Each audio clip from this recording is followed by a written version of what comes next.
Hello everyone and welcome back to my channel. If you have already subscribed to my channel, then you know that this is part 2 of my live session where I will be discussing about job application and some do's and don'ts and also how to learn German language. In case you are interested, then keep watching it because with me today I have another international student who has done computer science from Frankfurt. But before I get into this video, in case you guys are interested to know more about computer science study, education, how to apply, then do not forget to watch the part 1 as well of this live session.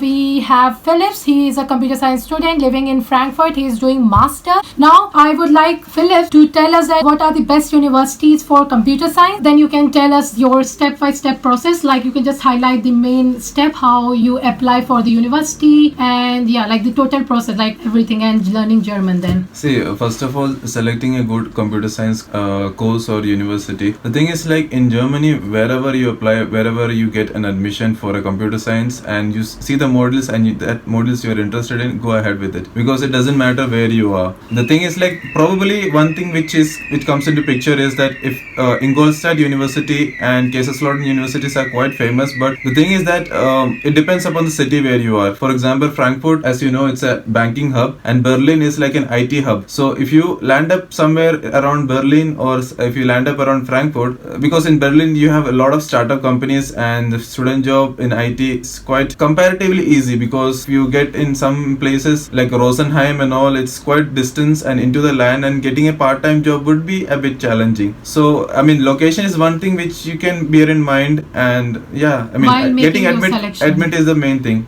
Yeah. And so whatever he's telling, like he did it with DAAD Dart, from where you can see the modules, the university, and can make the choice. It all depends on your priority, whether you want to work after your studies, whether you want to build your resume strong enough while working part-time, and based on that, your location preference also changes, and yeah, similarly the university preferences. Yeah, so the thing is, like, of course, as general thumb rule goes, TUs are better. Like we have top TU 9 universities are there, TU Darmstadt, TU Berlin. So even Ingolstadt, it's quite famous for automobile industry, I mean related sector. So these are top universities. But things to be bear in mind is that if you select a TU university, mostly people who join TU universities have an intention of doing a PhD forward, and those people who do not have a PhD intention in mind, they just want to land up job. Probably it would be a better idea if they opt for a Fachhochschule, that is Applied Sciences College, because the thing is that they would probably integrate less of theory content and more of practical sort of projects and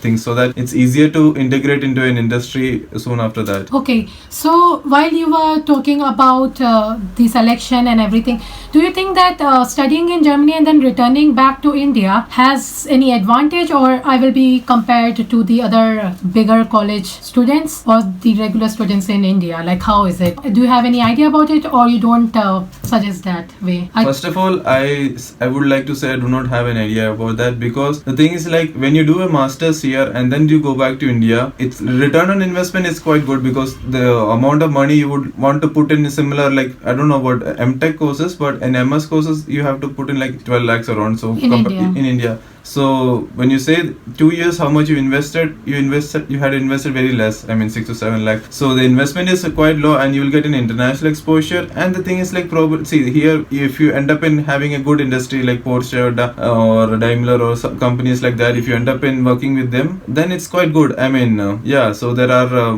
even if you want to move into analytics area, you can easily get job in Norway or Netherlands, and the pay is less, but they have a lot of scope there. So the thing is, like, you will have more of international exposure when you work more here after studies, like 4 to 5 years. Then probably if you move back to India or any place else, will make sense. When you go into that tutorial, you can see the requirements for every college. And okay. To make it simple, let's first talk about the masters, because you are already studying, and it could help our viewers if in case they want to apply for master's degree. So just let us know that, okay, you logged into the DAAD site, that site. Over there you have selected your university based on the modules that they were offering. And now what next? I mean, there is a link to the university site, and you go there and you just mention your transcript, your certificate, and letter of intention, and stuffs like that. So when you compile everything and send it to them, if you get selected, you will get a mail. I mean, that's it. You got the admit, and with that copy, you mean to say the visa process? Yeah, like step-by-step process. I mean, like whether you have did it yourself through the university website or through the uni assist, and what documents were required, like the German skill and the education background, the test and everything. Yeah. See, the thing is, like, I was looking into electronics and computer science. Yeah, computer science for me, it was easier to get because since I had an experience in them, and many of the topics which were to be covered in the university, I had a good idea about that. So the thing is, like, so writing the SOP was easier, and hence the call also. So once you decide which universities you want to, and because there are some universities like TU Dresden and all, for which I had to apply through UniAssist, and there are some universities which I could directly apply.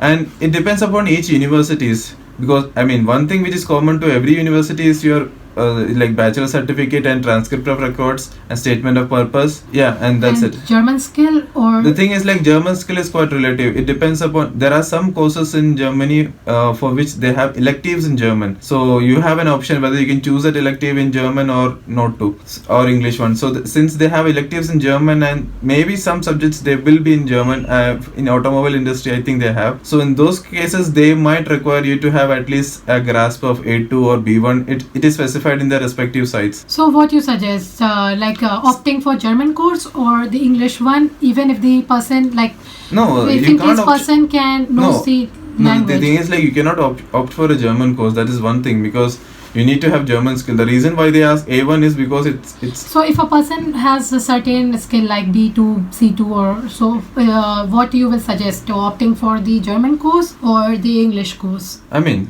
even if he's a B2, if he gets a English course, I mean, I will recommend him to go for that. I mean, why should he go for a German course? Because it will become more difficult, right? The thing is that it's more about getting the admission, because if you opt for German program, there is less competition compared to the other international counterpart who is applying for the English language program in that way. If you have a B2 or B1 or B2 is not that high of a German skill. I mean, you need to have C1 or C2 something to do a studies like medicine or entire studies, I guess. B2 might be enough for a good communication and like to manage to some extent, but not sufficient. It is necessary but not sufficient, I would say. So while we are talking about German language, so tell us your story on how you learned German language. I did my A1 in India itself, and upon coming here, we in every university, mostly every university will have, or you will have this VHS or any other institute which offers you German course, and I did a crash course on 2.1. So I mean, that's all I did. But there are people who try to do in between some course, language studies. Thing is, like, this language would help you to survive in Germany, because at some point of time, to talking to people, indigenous people, old folk and market, they prefer, I mean, they speak only German. So how much should be the proficiency level?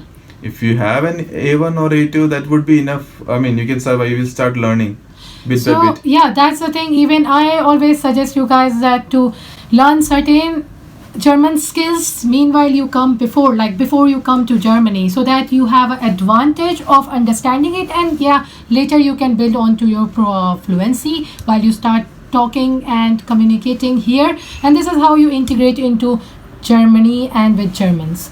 So that was there, and now moving on to the next question. So basically we have already discussed on the step-by-step process of how to apply for the master. So basically you go on to the DAAD's website. Over there, based on the modules and your location preference, you select the university and you go to the university website to see the eligibility criteria, what documents they need. Basically they need German skills, your bachelor's degree and the SOP.